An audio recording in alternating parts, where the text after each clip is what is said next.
Man, welcome to another episode of Real Shit Let's Talk podcast. Man, we got the big film director, big shot, big film, Spike Ali. Man, what's going on, Yo, bro? what's good, JR? How you been today, bro? Hey, I've been good. Blessed by the best. Working on my stress.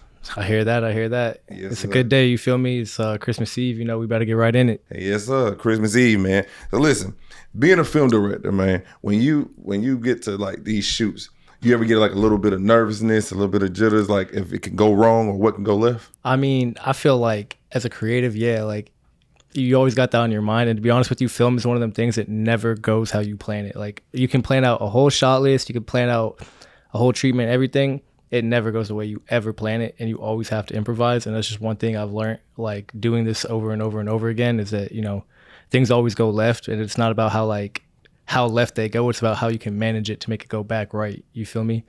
Like, you're always going to experience some kind of problems. You just got to handle that shit the right way, Thanks. Now, I got to get into this. You did the game of Jackson State and FAMU. Now I'm a FAMU Rattler, so that was a good game, man. That was a good game. Like, bro, I saw the shots and the angles that you did. And I was like, bro, you was up close and personal. You could have been on the field. I was on the field, actually. No, I'm talking about throwing some pads and everything. Like, it was that HD. You know how when we start playing the game and stuff, you'd be like, dang, that was right. You did that. Thank you, bro. That was I appreciate that. That was actually, I would say it's definitely one of my favorite videos we've put out so far. I almost got my leg broken in that shoot, actually. You could see it in the video. There's a part where one of the players is like they're hurdling over another player who's on the sideline, and like he's looking directly at my camera. And bro, I had like 2 seconds to think. I'm like, what do I do here, right? And I just jumped up, and bro slid right under me. And if I didn't, bro, I would have just had like a 240 pound linebacker straight in my kneecaps, bro. So, I'm blessed that he didn't break my legs, and I got a fire shot. So I'm happy about that. It was definitely a fire game. The Rattlers smacked them boys like 52-0, something like that. That was a wild game. But like the exclusive shots that you do is just like dynamic, right? Mm-hmm. So let me ask you this: how long you been in the game? Almost 5 years now, I would say. Okay. Yeah. When did you actually start taking it serious and it became like your passion? I used to own a swimwear brand called Miami Looks, right? I was like 21. I think we dissolved the business at when I was 24, so I had it for 3 years, you feel me? And I met this photographer. His name was JD Visuals, and JD was taking care of my photography, right? And then we decided that we wanted to start doing videography, and that's how I met Rich. JD got sent to the Navy, so I had to find a new photographer, and I just wasn't finding anyone who was getting what I wanted. And with the money I was spending, I was just like, yo, I could really do this shit myself. So I went and bought a camera, and shout out Rich, he took the time to show me the beginner levels of how to use a camera and how to edit, and he took his time to really teach me. So, I'm always grateful and thankful for Rich for doing that for me. Shout out Rich. Big Rich, big money bag Rich. Big money bag Rich, pain in my ass, but I love that guy. Pause. But anyway, I did that shit. I did photography for 2 years, I would say.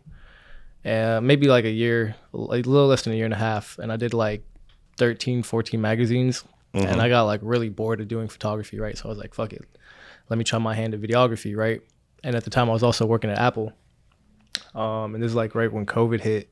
And they weren't letting me work from home anymore. And I moved I moved 50 miles from where my store was at. You feel me? So, I just couldn't do it anymore. And I was like, fuck it. I'm really going to bet on myself with this camera shit.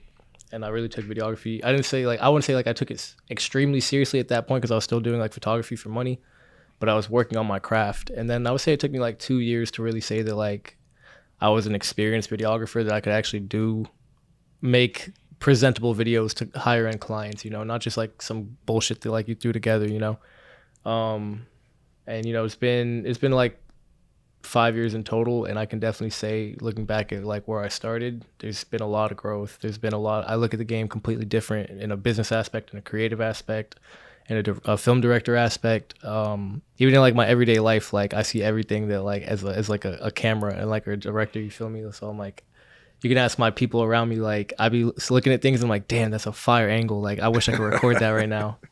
That's dope. I think that right there just shows like your purpose and your passion, right? Right. And then you perfected your craft. You got some mentorship. You got some like exquisite skills, and then now you just out here doing it all. Let me ask you: do you do it like a camera, like in your car? Be like, is it like riding and just like catch yourself doing things? So weirdly enough, like I don't really make my own content, and I know I should. I've started more recently to do it, but I've never been one to be like in front of the camera. Like this is new to me. You feel me? Like Okay. I like to be behind the camera, and I like to make my ideas come to life. But I've started to get a little bit more comfortable, and like I thought Yeah. about doing like some more YouTube stuff, some more like Instagram content, whatever. And I might use that idea one day because that's a pretty good idea. I ain't gonna lie to you. Like, shout out to Peter Parker, because like I saw it in his, and then like when I hear different people that do film and different things of that nature, it's a way to blog, a way to capture in the moment, right? Right. You know, and when I look at it, I'm like, damn, y'all really taking this shit like to the next level. So let me ask you this: what is your next biggest goal for 2025 doing what you do? I can't go too far into detail, but my next biggest goal is to definitely sell one of these documentaries that I'm working on. A mini doc series. You know, we're working on something big right now, and the way it's being put together, and everyone behind it, the team's really putting heart and soul into this, and it's like I think it has a high potential. If not to like sell, then we're just gonna put it out, and I know that like people are gonna want to watch it, because it's very interesting, and like it's on a topic that relates to a lot of people, so Go crazy. yeah. But besides that, I think a big goal of mine is to definitely at least be a DP on a big show or series or something, camera op, something like that, get my name on something a little bit more professional. I've done a couple shows and stuff here and there, but I want to like take it to the next level. So then when you look at that, and like I've learned, and I'm getting into this part aspect of the vision board type of thing, or Right. thing, right? And I want to like actually put it together so that like the things that I do want to acquire, like I put them how I want it, and then like the laws of attraction. That's what I learned from Rich. Right. It's like you put it out there, and you have to be uncomfortable enough, and then turn around and you start thinking. Your mind starts just going for it. And it's like, yo, wait, I did this, and that. And then it grows and it expands. And so like what I saw, like, and just going back to your films, it was like, yo, where I can sit here and watch a whole movie that you shot, and you could tell me, yo, we did that in like a few hours. And I'd be like, what? Right. The quality, like your craftsmanship, like, so you have like a whole team? I have my own company. It's called One and Entertainment. I definitely have some people I consider like my core team, who I definitely call when I need them, I try to like put together bigger productions now. I try to stop doing everything as by myself so much. Okay. So yeah, to answer your question, yeah, I got a team. But I definitely got people I reach out to on the outside also for advice and everything also. Cool. Do you think that like award shows like BET, MTV, all those things that you would like to get your name on, like, yo, I'm here in the room, X, Y, and Z? I mean, it's cool, like it's not like something that like I would be like bust my ass for, like I don't care so much for awards and stuff. Like I'm here for the money, not really the money. I'm here because I love doing this, and because I love doing this, the money will come, but I don't really care about awards or this and that. Like I've been in big rooms, I've been around hella celebrities, I've been just this it was Friday or Saturday, I was with Kamaru Usman ringside at the bare knuckle fight, and like seeing how everyone treats him. He is a celebrity, but he's also a person, like at the end of the day, I don't care for no awards. Like just appreciate my work while I'm here, and even when I'm gone, appreciate my work more, because you'll never get more from me. I get it. I feel like we do forget like celebrities and different things of that nature, that they are human. They are somebody. It's like I met Jason Derulo, the singer. Yeah, I met him. He cool. Yeah, he's like but he a regular dude. You know what I'm saying? He's just like, yo, here's my old lady, here's my kid. Hey, I'm out here to do what I need to do. Right. Have the girls going crazy with his songs, but he's just a normal dude. He's like, okay, hey, I like to eat chicken wings. And, right. I like to work out. I play a little basketball. Like right. Talking to him, and just hearing that, yo, it's not just about singing. It's like, yo, I do this, but then I also have a life outside of this. And I think that's what we forget about doing as we like glamorize certain celebrities or any accolades that we give them. They're like, I'm human. Right. Like back in, what was it, like 2015, maybe a little bit before that. A little bit before that, like my cousin, he went to Clark, Atlanta, and Denzel's Washington's son played Right. at Clark. Denzel would come to the games, sign no autographs, take no pictures, because his main focus was his son. Right. He's like, yo, I appreciate it, but guess what?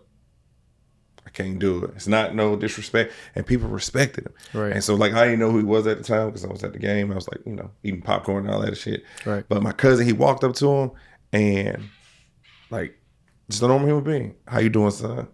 Talk to him like you're gonna go places. Like, it's like you put that out there into some kid's life that they're gonna do something. They're gonna accomplish all of these goals and just take over. They're gonna be a boss one day. Cool. I was like, damn. Big boss today. You know what I'm saying? I get you. So like I think that like celebrities don't really they're cool. I was like, I mean, I got a few I want to meet. I definitely want to meet Denzel Washington again at this age. Right. You know, being older and be like, yo, I just want to sit in one of his movies while he's acting and be like, yo, he followed the character. Right. Him, I wanted to get a chance to meet Nipsey Hussle before he passed, but I missed that. Right. It's like I was afraid. You know what I'm saying? You ever been afraid to do something and then when you take the chance to do it, you're like, oh, it wasn't really that bad? Every day. Every day, man. I take chances every day. You know, I bet on myself every single day. And, you know, if you fail, you fail. If you don't, you don't. Fuck it. But at least I would rather, like, try than say I didn't, you know? And that's, like, something I learned as my life went. You know, I wasn't always so, like, trying to figure it out. I was kind of like, hey, fuck it. Like, fuck it. You know, but I'm starting to pick that up. Yeah, I'm starting to pick that up now because it's just like I had a person that canceled, like, you know, hyped and everything, right. and just kind of, but I'm watching them and they're like drinking and all this other conversation, passing out the cards and everything. And I'm like, yo, you gonna do this? What's up? You know, and they was like, yeah, I'm doing it. I'm ready. I'm sick. When you sick? How you get sick? Right. You got sick the night before? Right. Just less than 20 hours ago, you got Right. sick? Bet. I kind of see what you mean and what you stand for. As I feel like as just a man in general, you have to be a man of your word. As a woman, you have to be a woman of your word. And I think that like one thing I can say that like I learned from Rich and I'm still learning is that fuck them. Hey, something I learned from one of my mentors is fuck you, pay me. I like that. You feel me? So at the end of the day, it's fuck you, pay me. You know, you got to stand on that shit. Because like you said, as a man, the only thing you got in this world is two things. Your word and your balls, and you better stand on that shit. Hell yeah. Stand on it. But like big business is like for 2025, I feel like, and you know how like we're like, I'm going to change, I'm going to get healthier, I'm going to do all this. I say mindset now. Like one thing that I'm learning right now is the mindset, like changing my mindset that I have to do the things that make me feel so uncomfortable that makes me actually get up and go do the shit. Like holding myself accountable, right? Absolutely. That's a hard thing to do. Loving yourself is a hard thing to do. Mm-hmm. You know, being positive is a hard thing to do. Like you said, holding yourself accountable, hard thing to do. But, you know, if these things were easy to do, everyone would do it. You know, and it wouldn't be so worth it. You know, everything that's worth it in life is uncomfortable. And, like, you got to grow. And you got to become that person. You know, you got to put yourself in that mindset, like you said, and, like, really just say, fuck the world, man. It's about me, you know? Yes, sir. Yes, sir. During your journey and when you decided to transition from working like a 9-to-5 to running your company, what hate did you get from transitioning? I mean, I wouldn't say I got, like, any hate. You know, I was always, like, pretty good at what I did with the camera, so I guess people naturally expected me to do that. But okay. I will say that, like, when I worked at Apple, there was the store manager, district, whatever. I don't remember what her position was, but she was like one of the higher ups, right?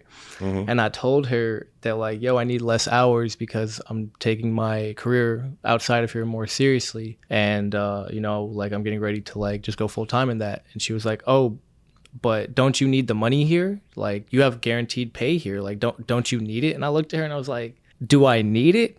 Are you dead ass? Like, what are you insinuating here? Like, no, this is like spend money. Like I have money here to make sure like my bills are paid and whatever. But like, no, I make enough money off my camera to like, that's why I'm saying I need less hours here, is because I make more money off my camera, you know? And like, that was a moment to like really open my eyes to like, I don't need to be here. You know, like you want me here because you see my value and you see I do a lot here, but like I see my value way more, is worth way more than sitting in an Apple store selling people iPhones and shit, you know? I definitely see that. Like I went from that to like creating real shit, you know, documenting real shit, like my camera is like a cheat code, you know, to life. I tell people this all the time. Camera's a cheat code to life because it opens so many doors. You're around so many people. And like I wouldn't be in those positions without that camera, you know?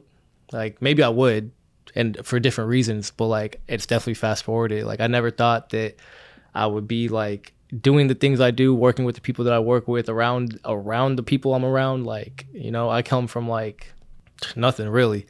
I come from like Section 8 housing, bro, and like the struggle, you know? So to come from that and like be considered a success in my industry and like make money off my ideas and genuinely help people achieve what they want to do, you know, it feels good.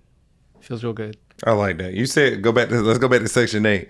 So originally you're from... I'm from out here. I was born in Pembroke Pines. Okay. And so basically the hood made you. You could say that. I mean, so a little bit on a personal side, you know, like my family had money when I was born, you know, and then when I was like 4 years old, some shit happened and we lost everything, you know, and shit was really tough growing up. Like, you know, like I said, we lived in Section 8, you know, we lived in the like, you could say like the hood. I wouldn't say the hood, like, no, I wouldn't consider it the hood. It's not the hood. I've been around the hood. It's not the hood. You feel me? But it's definitely not like a great place to live, you know? And then moving from there into Section 8 and like really seeing like what that shit's like is different, you know? Everyone around you is kind of going through the same struggle. Everyone around you is kind of pressed all the time. Everyone kind of got the same feelings, you know? And it teaches you a lot, you know? So you would say that it taught you to be more humble, or not, like, because like you said, you grew into money, right? Right. And then you lost it all. So then you was like, yo, you know, I don't really have that much, but I'm gonna make it do what it does, basically. I mean, I wouldn't necessarily say that because I was young. I don't remember us having bread. You feel me? Like I don't remember any of that. I was 4 years old. Like my first conscious thought was my 4th birthday party. You feel me? Like okay. So I don't remember any of that, but it definitely taught me a lot because I would go to school with, you know, a lot of rich white kids and this and that, and like I didn't have that. You know, I got bullied because like I was the poor brown kid. You feel me? Like I didn't have much. Like I would wear the same shirts and shit. You feel me? Same clothes, whatever. So I would say it definitely made me a not judgmental kind of person and definitely understand like, yo, everyone got their own struggle and shit. You know, it definitely like showed me that like no matter where you come from, like you can always make something happen. You know, no matter where you come from, like that's where you start doesn't determine where you finish. I definitely agree with that, man. Like I said, I mean, I grew up in the hood, and nobody would ever know that I did. Like I said, my mom made it happen.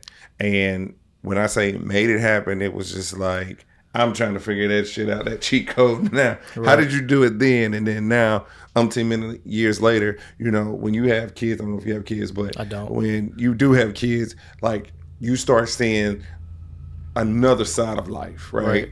You be like, they don't know any better. They just trying to figure it out. Right. They want you. They believe in what you believe in. They see what you see, and they do the things that sometimes make you happy, sometimes that make you unhappy. But it's like it's definitely a good feeling, and just knowing that, like when we were young, like I said, I experienced it in the sense of we had to catch the MARTA. I'm from Atlanta, so we had to catch the MARTA bus, and when Mama was going to school, and it was rain, sleet, snow, whatever. We was out there walking. You know, my sister was in the stroller doing her thing, you know, but we was there. And then that sacrifice, she done multiple things: Thailand, Japan, Korea, like I think getting ready to go to Africa and different things of that nature. And I was like, so you made this sacrifice in the beginning, and even though it was the hood, even though it was kick doors happening every other day, we were fortunate not to have it happen. But making it like out of it and seeing that, it's like it makes me always strive to be better than anything. Because I look at my kids and I say, hey, damn, I got to do something. I got to work harder. And one thing I'm like really harping on again is that mindset, man. Mindset shift. Just gotta shift. Just click and just do it. And so you've been in a big room with a lot of people. It doesn't make you ever feel uncomfortable. You just like, hey, I'm here to do business. You say, fuck you, pay me. I mean, in a sense, like, okay. I wouldn't say uncomfortable, but like, there's definitely moments where I'm like, yo, I can't really believe I'm in a room with this person right now, but as a professional, like, I never show that. You'll never see me like fangirl over a celebrity or, they bleed the same shit, the same, sleep the same, piss the same as me. You feel me? I don't worship no other human being, so I'd never like, BOD over the top, but I'd definitely be like, well, shit, this person right next to me, like I worked hard to get to this moment, like not everyone gets to enjoy the fruits of their labor, like I worked hard to get here and now I'm like looking at everything and I'm like, damn, I've accomplished a lot. How I told you, like loving yourself is hard. Like that's a part of loving yourself is like being able to like look back and say like, yo, I started here. I'm here now. I might not be exactly where I want to be, but fuck it. I made some progress. I think that's true. That definitely sends like a message home because you have to love yourself, right? And if you don't love yourself, then you can't expect nobody else to love you. Man, I was just telling someone this 2 days ago. I was saying the exact same thing. Relationships come and relationships go, but loving yourself is going to be forever. Absolutely. And how you treat yourself is how everybody else is going to treat you around the way and in your circle. So let me say, your circle. Do you have a big circle or a small circle? That's suggestive. I mean, not suggestive. I guess that's like depends on who you ask what big or small means. Like, I definitely got a close few friends who like, know the real me, like, from childhood type shit. Yeah. But I would say I definitely got a big circle because like, I like to help people, I like to see everyone who poured water in my garden, at least I pour back into theirs, I like to see everyone who helped me out at one point in my life grow also. And, and I'm never like a stingy person when it comes to knowledge. Like I feel like knowledge is power. So I'm always trying to empower other people and tell them like any kind of something that I might know that they might not know, so, and that's how I've like really grown my crew, you could say, like, cause I'm always open about teaching people about film, setups, etc. You want to come on set, like as long as you're a respectful person and you don't act like a dumbass, like you can always come work with me, So yeah, I would say like my inner circle, small, but like my circle of like people who I can like say is my people is pretty big. Gotcha. And so with your tattoos, do your tattoos hold any significance to you? Shit, some. Like, honestly, I'll be real with you. Like, I was just a kid getting tatted, like 18, 19, 20. I got sleeved up and shit. I would say, like, I got my mom's name. Y'all can see right here. I got my mom's name right here with a little crown because that's my queen. I love my mother. And I got the words "never stop" on my thumbs. In my mom's handwriting, so when I hold my camera, like that's what I be seeing. I got one and none, my company name right here on my throat. I live it, I breathe it, I die it, and I got this rose on my hand because like it's gonna sound corny, but like I was the rose that grew from the concrete. You feel me? Like I came from that struggle and like I really blossomed into something beautiful.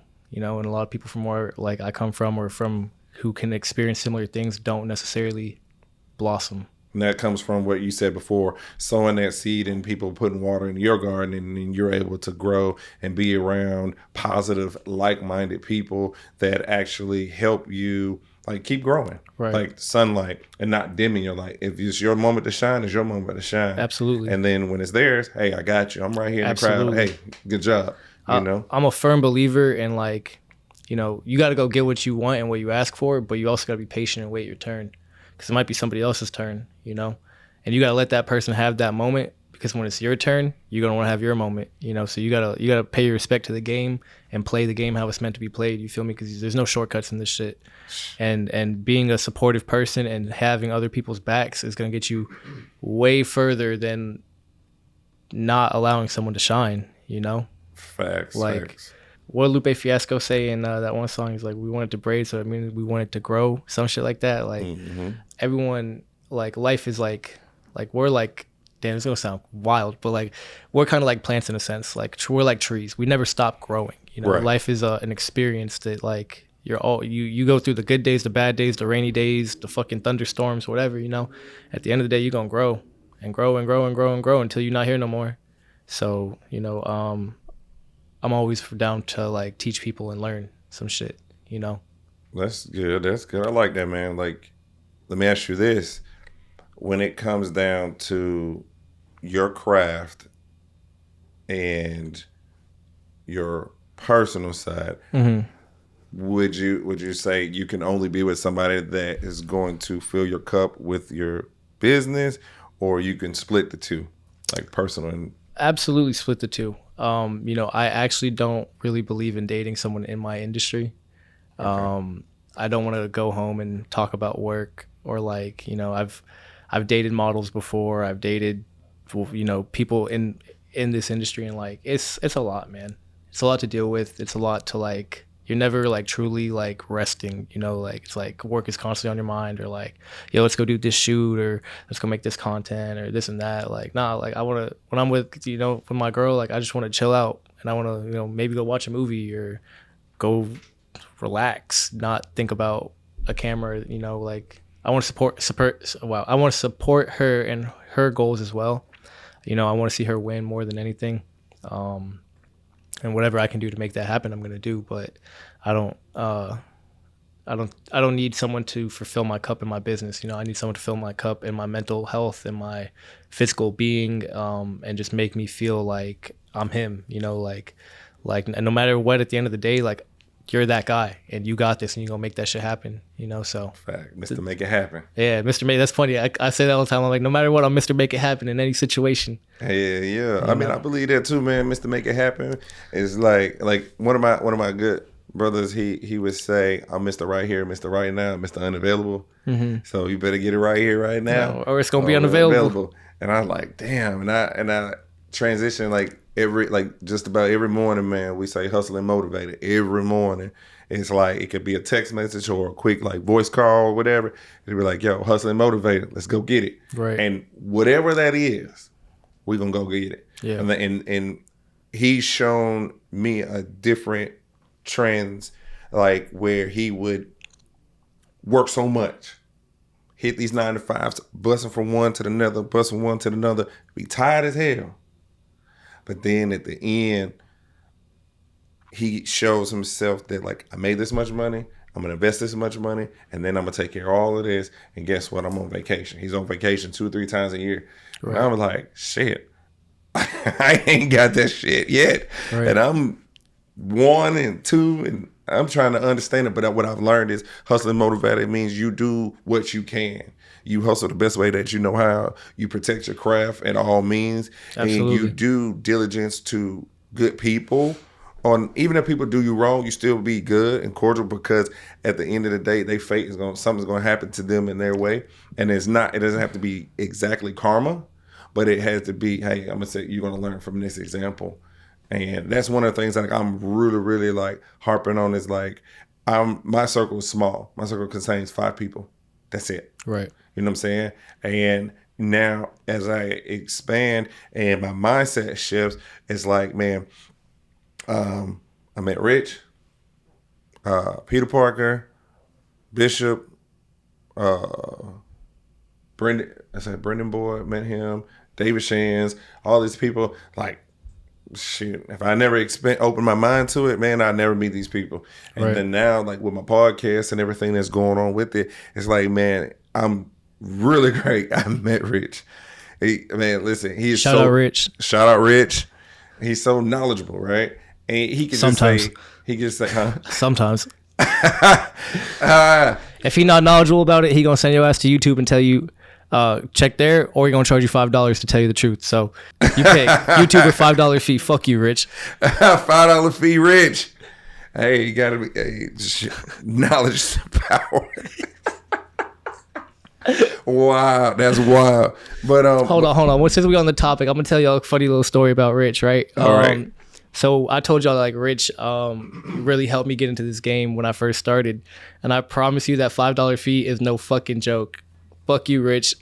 I paid that shit so many fucking times, bro, that I would text Rich. I'd be like, yo, bro, how do I do this? And he would send me Apple request, $5. I'll pay it every time, bro. And he's like, when are you going to figure out, bro? Just use fucking YouTube and stop asking me questions. And I was like, one day I'll get it. You know what? One day I did get it because one day I had to ask him a question. I had that $5. I said, you know what? Fuck it. I'm gonna check YouTube real quick. Shout out, Rich. Listen. That's my guy, man. For sure. Say, he puts you in a position, in the mindset to think outside the box. Absolutely. Like he has a question that is just like, sometimes, you know, it'll be like, you think he's being an asshole, and then he'll turn around and then he'll be like, yo, you already knew the answer. Just say it. And if you, I've learned my thing is, I cannot say I don't know. Right. I have to figure it out, or I can't, because bills don't say I can't. Money, when you do get the money, it don't say I can't. Right. So it's I can, I will, and I must make it happen by any means necessary, man. And like I can see that. Do you play sports? I used to when I was younger. I mean, I still like hoop, you know, when I get a chance. But I played basketball and football when I was a kid. I played damn near everything when I was a kid, to be honest with you. I was really active. But yeah. So you that guy on the court? I wouldn't say that anymore. You know, I'm definitely a little older now, so my knees are a little cooked. I definitely cook Rich any day. I'll say that though, because he always be talking shit that he could hoop better than me or whatever, you know. But I see a challenge coming on. Hey, Rich, if when you see this episode, hey, we need to find a court. ASAP. Need to see that happening. ASAP. We're gonna film it and everything. 3-point shootout. He said $500 on the line. Shit, we already made that bet, and he disappeared. He never hit me up for that one. We're about to bust through his door right now. I bet. But so I work right now on the topic of sports. I work with a school called Sagemont Prep. Mm-hmm. They're ranked, I think, top 30, somewhere like top 25, top 30 in the country. Mm-hmm. So I'm around that every day. I'm around like high school athletes going to collegiate schools. Like, you know, right now, some of the kids I work with, his name is Matthew Abel. That kid's going to UM next year. He's a fucking stud, real bucket getter. Shout out Matt. You know, Kevin Thomas, bro, that kid is like, that kid is him. Like, when he really figures it out and locks in and like taps into his real potential, that kid's going to the fucking league, bro. And Ricky Liburd is, you know, he's the heart and soul of that team, and he's injured right now. But without that kid, like, you see how the team doesn't function without him properly, you know. But all in all, to say this is that, like, you're talking about mindset, like the mindset that these kids, that these coaches have, mm-hmm. to get up every single day and sacrifice and go to work and do what they have to do to make their dreams. It's motivated me. You know, I get up now every day and I'm like, damn, I need to go to the gym, or like I need to eat healthy, or like maybe I should go bust this edit down real quick when I got some free time, you know. And these kids have like an elite mindset, man, because they really, really want it. They want that state championship. They want to go to college and hoop. They want to make it to the league. And, you know, it's refreshing to be around people who got that dog in them for real, you know. Facts. Do you ever get a chance to like interview them like personally? Absolutely. Okay. Absolutely. Yeah, I've definitely got to know these kids, you know, and they're not kids, bro. They're like 18. Some of them were kids, but they're young men. You know? Right. And they're going through their transitions and saying, hey, I'm going to do this. And then when you catch that good shot on the film that you be shooting, right, I know it goes viral. They be going crazy. So I don't really, I know I sound backwards when I say I don't make my own content, or like I don't care about going viral or this and that. Like, I really don't. What I do care about though is telling the story, you know, because I like people's story to be told. And right now, I can't say it on camera. Damn. But I'm working on something for one of these kids, and when it's all said and done, it's gonna be magical. It's gonna be a moment that like I hope he cries when he watches it, you know, because it's gonna be something extraordinary for him and his family to see. I think so. I think we should like do like the ghetto awards type of thing or a deal. You know what I'm saying? Because and then bring out, because like what you do is you would bring out those star athletes, the kids that are 18 and able to come out, right, you know, but like give awards, right, and just be like, yo, you know, this is ghetto awards, but it's cool. We're gonna talk about hey, today you missed that shot, but somehow magically you turn around and dunked it, or you ran for that touchdown and nobody thought that you could ever do it, and now you be an elite superstar, and then like glamour, not really like glamorize it, but like put it where, hey, you front and center stage. Like, you don't necessarily have to win the Heisman. You necessarily don't have to like be on all sports networks and everything. Right. But hey, the city's behind you. So let me tell you a little bit about this kid, Matthew Abel, right? All right. Shout out Matthew Abel. Shout out Matt, man. I hope that boy goes to the league. You know, we're gonna be I'm gonna be filming you for a long time, bro. But Matt, man, he came in this summer. He's a senior, right? He came in this summer unranked. He did the NBA NBA NBPA top 100 kids camp or whatever, and he did some other circuits and shit. This kid is ranked 31 in the nation now. From unranked, he's 31 in the nation. You know, and that kid works hard every fucking day. That kid works really fucking hard every day, man. And shout out him, man. I just want to say shout out him, man. He's a real bucket getter, and to come in and really bet on yourself and not have college offers and be unranked to over one summer sign to and be nationally ranked is fucking crazy. It's nuts. It's really unheard of. I feel like even that, to add to that, man, is it just shows you that in this life you can do it all. You Absolutely. Can do whatever you put your mind to. That's something my mom taught me at a young age. You can do whatever you put your mind to. Facts. You have brothers and sisters? I have an older brother. Okay. Does he like ever look to you for answers? I wouldn't say, it's definitely not opposite. You know, shout out my brother. I love my brother to death, but I definitely have been through a lot more life experiences than he has. We've lived completely opposite lives, and that's cool. You know, it's perfectly fine. There's nothing wrong with that. But for example, right now, my brother's about to have his first child, you know, and he's never experienced anything like that before. And I've dated women with kids, so like, you know, I've been around children. I've raised children before. And one thing that he was really like scared about, he was like, yo, like, what if I fuck her up? And I was like, yo, everybody makes mistakes. You know, this child doesn't come with a handbook. Like, life doesn't have a manual. Nobody knows, like, you know, but you can't beat yourself up. Like, as long as you love that child and like take care of that child to the best of your ability, then you did what you had to do, you know? But, you know, I had to let him know that, like, He's gonna be okay. all right. You're gonna be a good dad. You're gonna be okay, because it's gonna happen either way. Right. So like that's another thing too. Like when you do have your first child, it's like that scariest moment. You have that moment because you want to make sure you're doing everything right, and there's no really right or wrong way to do it. Perfect isn't a real thing. Right. It's a perception though. Right. Right. And let's say, you know, Jesus turned water into wine. We can't do it, but you know what I'm saying? But the perception is there, right? Absolutely. So like he'll be a good dad. I think that he'll be a good dad, and for sure. You know, and she got a cool uncle, so she'll be all right. Hey, Uncle Ali out there in the stands. Hey, what is now? You wearing the Braves? I meant to say this. You wearing the Atlanta Braves? Is that your team? No, I don't give a damn about baseball, but this is a Deion Sanders jersey. So shout out Prime Time. You know, shout out Deion. You know. I don't really care about baseball, but I have met him when he was coaching JSU, and he's a cool dude. You know, I really respect his craft and think he's one of the greatest to do what he did. You know, so shout out him, respect to him. You know, if I'm gonna wear a baseball jersey, it's definitely gonna be of a legend because I never watched that shit not one day in my life. So I'm a basketball guy. You know, top 3 teams basketball all time. Like my personal favorite or right now. You do that. We do both.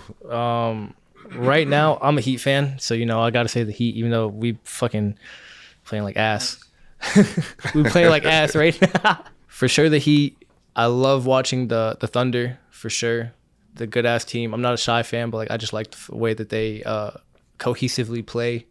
And I really liked the Timberwolves last year. I loved watching Anthony Edwards, fucking hooper.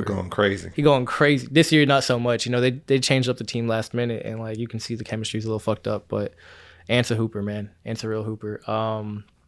My all-time team's favorite to watch, definitely the 06 Heat in the playoffs. So that was like my first basketball game ever was the 05 Game 7 against the Pistons when we lost. And I think we were supposed to win the championship that year, but, you know, Way got hurt in Game 6 or Game 5 or something, one of them. Missed game 6, I think, and then came back game 7, and we lost by like 4. I'll never forget that. It was my first game ever. My dad took me. I think we lost like 89 to 93 or something. And then after that game, I just fell in love with the game of basketball. So the next team was obviously the 05-06 Heat with Shaq and Antoine Walker, James Posey, Dwayne Wade. That was like my childhood favorite team of all time, man. Like real underdogs came through and like I'll never forget. I was in the Heat building for the finals game 6. Like they had a road rally because they played in Dallas, and we won the championship that night, and I was in the arena for that. That was like probably my favorite childhood memory. Like that's how much I love basketball, bro. Like that shit was crazy. Like I gotta see you on the court. That's it. I'm not nice like that, but like I just love the game of basketball has impacted my life in so many different ways. Like I just love it. But to team number 2, the 2012-2013 Heat. We had Braun. Like, what can you say? We were unstoppable. And then after that, I couldn't really say. I'm gonna tell you another Heat team. It was definitely like the 2000s Heat. No, it was. I can't tell you if it was like the bubble Heat that we played the Lakers in the championship or the one that we played the Nuggets with, because both teams were fun. But that first year we had Jimmy felt crazy. Like we didn't expect that. Like we went to the finals and Jimmy went toe to toe with LeBron. That's how you're supposed to do, toe to toe. That's how life is, going toe to toe with everyday life's obstacles, ups, downs, and all around. It just makes you who you are. And it's like, yo, you might be this ranked person or player or this ideal of greatness, but guess what? I'm just as good as you, and I'm finna show you. I think now I'm a Lakers fan, so I'm with the Kobe phase. You know what I'm saying? Kobe was crazy. Kobe was influential in my childhood too, bro. So my favorite player is obviously Dwayne Wade, and I can't tell you how much them Christmas games like Lakers versus Heat, watching D Wade and Kobe just go head to head with each other. Facts. Crazy. I still watch the highlights to this day. Like when Kobe broke his fingers. And he taped them joints up. And just went right back in it. And just went in there and just started crushing. That just lets you know that, like, even though when you fall down, that means, like, you can still get up and keep going. Like, brush your knees off, brush your shoulders off. Hey, let's go. We in there.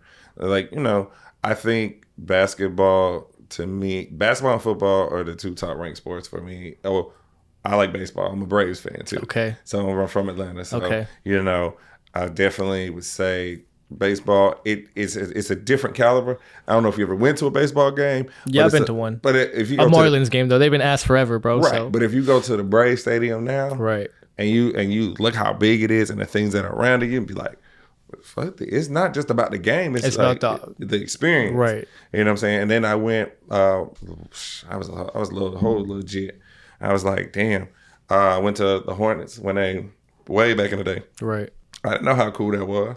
Until now I say like, dang, I need to go to these games. I want to go sit on the floor and be like, yo, I was right here. LeBron or whoever was right here. They crushed it. But Anthony Edwards, that's one of the people I love to meet and just be like, yo, bro, you. The one thing I love about Ant-Man is that like he is who he is. That boy has no media training. He does not care. Like he is Anthony Edwards, and he shows it, and then he goes on the court and backs that same shit up that he be talking. You feel me? So like, I feel like Ant's the next face of the league, and I feel like he represents a lot of people who like don't care, like who come from places that like you wouldn't necessarily see someone in that kind of like. Like they want to put him in a box. They want him to be like the proper superstar and have media like talk properly, and Ant don't care. Ant talk how Ant talk, and Ant gonna tell them cameras how the fuck he feel, and he gonna go out there and still be a superstar, and them kids are gonna love him the exact same way, Facts. So facts. He's definitely like an outlier of your typical superstar.